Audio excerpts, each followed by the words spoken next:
Hello everyone and welcome to English literature feet India. आज हम करेंगे the scholar gypsy by Matthew Arnold and it's a requested video जिसे request किया था सैयदा ने। आई होप सैयदा आपको और बाकी जो व्यूअर्स हैं उनको ये वीडियो समझ में आएगी, पसंद आएगी and if you do then do not forget to like and comment on the video. And because it's a long poem, 250 lines की 25 स्टैंजास की पोएम है, तो I will be dividing this video in 2 parts. So this is part 1। Let's start with the introduction to the poem now. Poem सबसे पहली बार publish हुई थी इन a volume titled poems 1853 में। Joseph ग्लैनविल के द्वारा लिखा गया जो वर्क था द वैनिटी ऑफ डॉगमेटाइजिंग, उसमें एक स्टोरी है जिसके ऊपर ये पोएम बेस्ड है। पोएम के अंदर टोटल 250 लाइन्स हैं और 25 स्टैंजा हैं and each stanza is made of 10 lines. जो पोएम है हमारे, it's a pastoral elegy. Pastoral एलेगी क्या होता है? तो ध्यान दें, 2 वर्ड से बना है, पैस्टोरल प्लस एलेगी। तो पैस्टोरल एलेगी एक पोएम होती है about both death and idyllic rural life. तो पैस्टोरल अगर आपको पता होगा तो पैस्टोरल्स जो होते हैं वहाँ के अंदर जो रूरल लाइफ है एंड कैसे वो आइडल होती है, इडलिक होती है, दैट इज डिपिक्टेड। और एलेगी क्या होता है? A poem that is written to mourn the death of something और समवन। जैसे कि मैंने वीडियो बनाया था in memory of W.B. Yeats by W.H. Auden, तो that is an elegy. So ये वाली जो हमारी पोएम है, it is a pastoral elegy. Pastoral elegy features shepherds, तो हमारे इस पोएम के अंदर भी देयर इज अ शेफर्ड। ये वाला जो जॉनर है पैस्टोरल एलेगी का, जो ये जॉनर है, इट्स अ सब group of pastoral poetry, because यहाँ पर जो एलेगी है वो पैस्टोरल एलिमेंट्स लेती है। बिकॉज क्या बोला मैंने? Pastoral एलेगी, right? तो जो एलेगी है वो पैस्टोरल एलिमेंट्स लेती है और उनको रिलेट करती है ताकि वो ग्रीफ एक्सप्रेस कर सके at the loss of something और someone, because that's what an elegy is. Poem के अंदर मैथ्यू आर्नोल्ड का क्लासिसिज्म देखने मिलता है। क्लासिसिज्म क्या होता है? I have already made a video on that, the link to which I leave in the description box below. तो क्लासिसिज्म कहाँ कैसे देखने मिलता है? जब जो आर्नोल्ड हैं वो वर्जिल का जो एनी था उसको अल्यूड करते हैं। फॉर एग्जाम्पल, एक चीज याद रखें कि जो मैथ्यू आर्नोल्ड हैं वो लिटरेचर में काफी फेमस नाम है एक, and he is famous as not just a poet but also as a cultural critic. Apart from being famous for poems like this particular one, the scholar Gipsy and Dover Beach, वो अपने culture और anarchy, जो कि एक series है periodical assess का उनके द्वारा लिखा गया, उसके लिए भी काफी फेमस है। एंड दैट इज समथिंग, जो ये वाला क्वेश्चन है काफी बार नेट में भी आता है किसी ना किसी फॉर्म में। सो लाइक आई सेड कि जो हमारी ये पोएम है, इट्स अ पैस्टोरल एलेगी। तो जो ट्रेडिशनल पैस्टोरल एलेगी है वो क्या करती है कि वो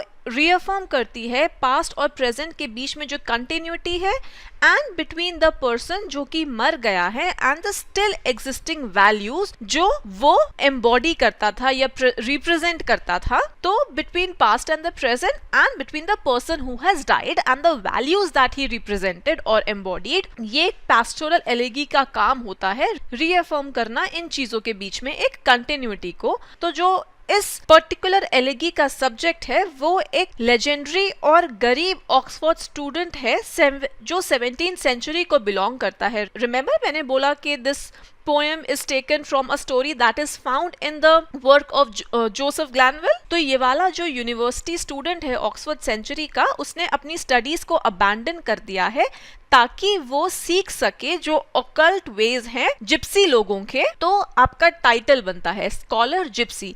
जो स्कॉलर था पहले और वो अब जिप्सी बन गया, राइट? तो स्कॉलर जिप्सी। तो ये जो स्कॉलर जिप्सी है उसको डेड पोर्ट्रे नहीं किया गया है, पर वो एक ऐसे टाइम पर एग्जिस्ट करता है जब वो जो रोमांटिक इमेजिनेशन है that is slowly coming to an end, because 1853 जो आपका रोमांटिसिज्म वाला पीरियड था दैट वाज 1798 से, उसको अगर आप स्टार्ट माने कि वो जो लिरिकल बैलेड्स पब्लिश हुआ था, अगर हम उस टाइम से माने तो अब तक आते आते 1853 में ये पोएम पब्लिश हुई है। तो तब तक आते आते वो जो रोमांटिसिज्म वाला टाइम है that is coming to an end now. यहाँ पर जो आर्नोल्ड हैं वो कोई सेंस ऑफ कल्चरल कंटिन्यूटी को यहाँ पर री इन्फोर्स नहीं करते। In fact he is rather at pains to warn the subject of his elegy away from a deadening contact इस मॉडर्न वर्ल्ड के साथ जो कि अपनी फॉर्म और वैल्यूज में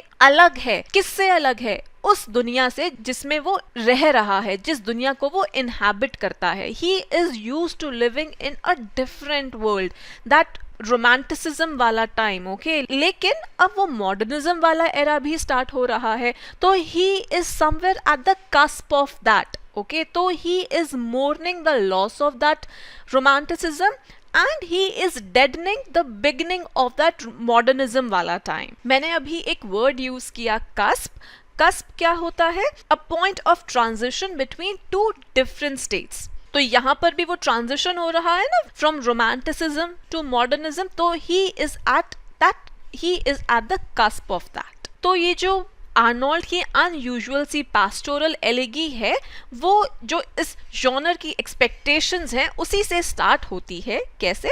जो पोएम का स्पीकर है वो एक अननेम्ड शेफर्ड को एड्रेस करता है और डिस्क्राइब करता है वो टाइमलेस पास्टोरल ड्यूटीज जो कि इन्वॉल्व करती हैं जो उसका फ्लॉक है, जो उसका शीप का फ्लॉक है, जो उसकी भेड़ हैं, उनको फीड करना, उनका ख्याल रखना। He talks about that. We now start with the poem stanza 1। अब इस फर्स्ट स्टैंजा में जो स्पीकर है वो शेफर्ड को कहता है उसकी ड्यूटी फिनिश करने के लिए कि जाए और वो अपने फ्लॉक ऑफ शीप को फीड करे। शेफर्ड से कहता है कि अपने शीप को, उसकी जो फ्लॉक है, अनफेड नहीं छोड़ना चाहिए और उनको रोते हुए नहीं छोड़ना चाहिए, क्योंकि वो जो रोना है उनका, दैट दे आर बॉलिंग और वीपिंग, जो कि एविडेंट है उनके टायर्ड थ्रोट से। स्पीकर आगे शेफर्ड से कहता है कि वो अपनी जो फील्ड्स को क्रॉप कर रहा है, जो खेतों में वो जो फसलें हैं जो उनको काट रहा है, जो क्रॉप कर रहा है, उसको फिनिश करे, because when everything has gone to rest and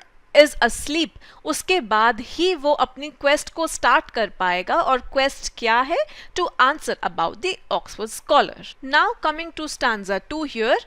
ये जो स्टैंजा 2 है ये आपको एक बहुत सुंदर सा व्यू प्रेजेंट करता है, विजुअलाइजेशन प्रेजेंट करता है इस पैस्टोरल सेटिंग का, जहाँ पर जो रीपर है वो देर रात तक वर्क करता है, काम करता है, और जो उसके कपड़े हैं वो वहीं खेत में छोड़ देता है। और he also leaves the sheaves on the ground. Sheaves क्या होता है? फॉर एग्जाम्पल, जैसे आपने एक इमेज देखी होगी, आपको पता होगा, जैसे जब वो खेत में गेहूं फॉर एग्जाम्पल होता है, वो जब उसको काटते हैं और उसको एक बंडल में बांध के रखते हैं, तो that is a sheaf and the plural is sheaves. तो जो स्पीकर है वो कहता है कि वो वहीं वेट करेगा और वहां पर लेट के आराम से ही will lie under the tree, पेड़ की छाया के नीचे he will lie and wait there। और वो जो शीप की, जो भेड़ों की वो जो आवाज है, he will listen to that। और वो जो सीनरी है जहाँ पर वो जो रीपर्स हैं वो अपना काम कर रहे हैं while they are tilling the field, तो he will enjoy all that। he will wait there and he will sit here, he says, right? Here will I sit and wait while to my ears from upland far away the bleating of the folded flocks। the bleating होता है वो जो sound निकलता है ना sheep का, that is bleating। तो he says कि वो वहाँ पर वेट करेगा and he will lay there and hear the bleating of the folded flocks।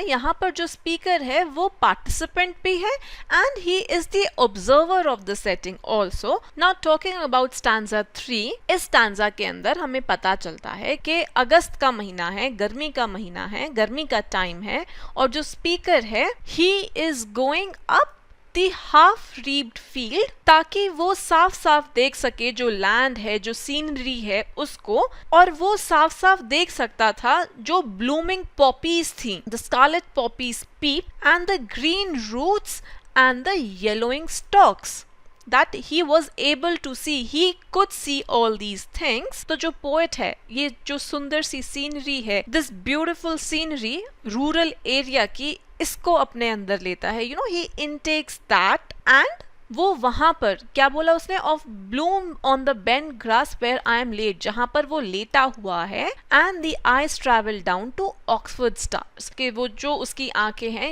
He is able to see his alma mater, जहां पर वो पढ़ता था। रिमेंबर आई टोल्ड यू कि वो ऑक्सफोर्ड से था, तो he is able to see that. वो जो बिल्डिंग है ऑक्सफोर्ड की जो बिल्डिंग है, he is able to see that. Now stanza 4, इस स्टैंजा के अंदर क्या बोला सबसे पहले कि मेरे पास वो वहां घास में ग्लैनविल की जो ये वाली किताब थी वो रखी थी, तो वो उसको खोलता है और वो किताब क्या डिस्क्राइब करती है, जो ऑक्सफोर्ड स्कॉलर की जो लाइफ स्टोरी है उसको। तो जो स्पीकर है वो दोबारा से ये जो ओल्ड टेल है ऑक्सफोर्ड स्कॉलर की उसको पढ़ता है। जो ऑक्सफोर्ड स्कॉलर था he was educated with inventive brain, यहाँ पर बोला ना he was educated with inventive brain, उसका जो brain था it was quick, और वो ये जो modern day to day life है उससे थक गया था। who tired of knocking at preferment's door। Speaker आगे कहता है कि जो उसके फ्रेंड्स थे वो उनको छोड़कर चला गया and went to learn the gypsy lore, उनके पास चला गया सीखने के लिए, लर्निंग के लिए, और उनके साथ ही roamed the world with that wild brotherhood। The gypsies are considered wild, right? And that they are a brotherhood। तो he roamed the world उनके साथ दुनिया घूमा and came as most men deemed to little good। अब जैसा आप लोग जो दुनिया है वो कहते हैं ना कि जिप्सीज के साथ क्या घूम रहे हैं, नोमैड्स के साथ क्या घूमना, उससे कुछ अच्छा नहीं होगा।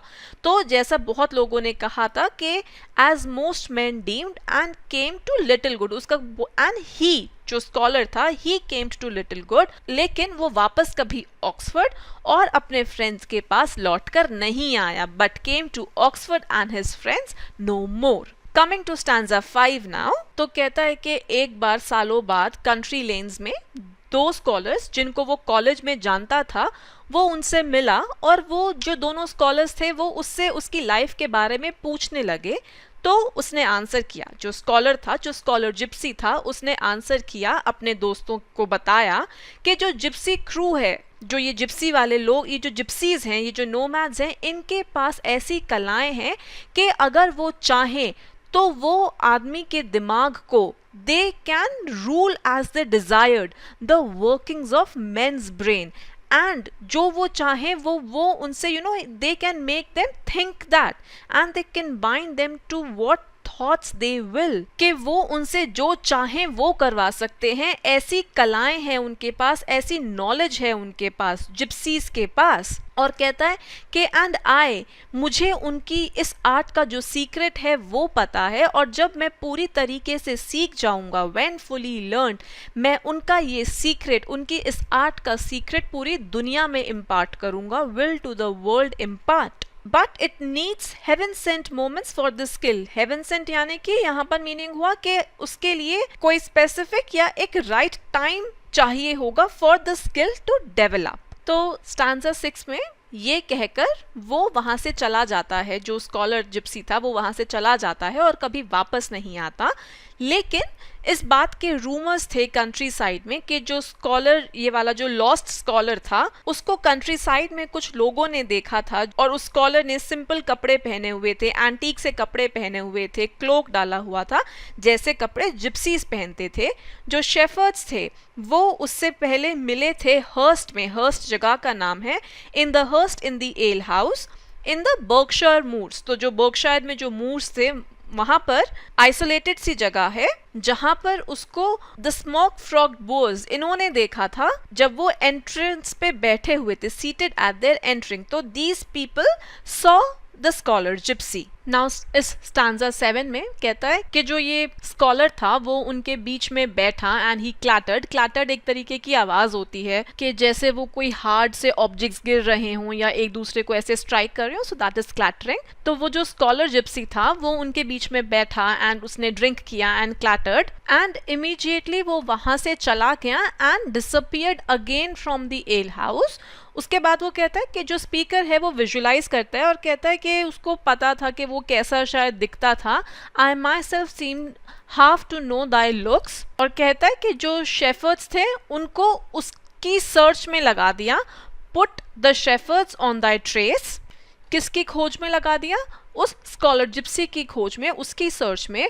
तो कहता है कि जो स्पीकर था उसने देखा था लड़कों को गेहूं के खेतों में उस स्कॉलर के बारे में पूछते हुए उन लोगों से जो आसपास से निकल रहे होंगे शायद उनसे। And boys who in the lone with fields I ask if thou has pass their quiet place. तो उनसे पूछताछ करते हुए उसके बाद फिर जो स्पीकर है वो सीनरी को एंजॉय करता है and he is enjoying the boat he is lying in at the moment. Now in stanza 8 जो स्पीकर है वो कहता है I know that you love retired ground, के वो अलग से जो रिटायरिंग सी प्लेस होती है at the ferry Oxford riders, and that he loves secluded place, that he loves that, he knows it. कहता है कि जो स्कॉलर था वो एक बार देखा गया था उन ऑक्सफोर्ड के लोगों के द्वारा जब वो बोट में निकले थे, and they saw him crossing the river Thames at Bablock. कहता है कि वो अपने फिंगर्स को ही would put them in the river, और वो बहुत ही थॉटफुल लगता था उस समय पर।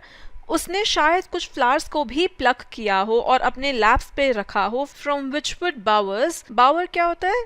A pleasant shady place, trees के नीचे किसी गार्डन में या किसी इन द वुड्स। तो कहता है कि वो वहां पर उस विचवुड बावर्स में जो वो फूल कुछ उग रहे होंगे, तो he might have plucked them and put them on his lap, and he was fascinated. ये जो नेचर था, ये जो नेचर की दुनिया थी, ही वाज फैसिनेटेड बाय दैट, लेकिन उसने किसी से बात नहीं की। सी, plugged in shy fields and distant witchwood bowers. Now in stanza 9, इस stanza के अंदर जो ऑक्सफोर्ड के जो राइडर्स थे, they crossed the river, लेकिन वो वहाँ पर नहीं था अब। जो इनफैक्ट वहाँ पे वो जो लड़कियां थी, जो मेडन्स थी, उन्होंने उसको देखा है। See here it says कि जो मेडन्स हैं often through the darkening fields have seen the roam, के उसने वहां पर उसको घूमते हुए देखा है उन्होंने, या फिर उसको क्रॉस करते हुए a style into the public way.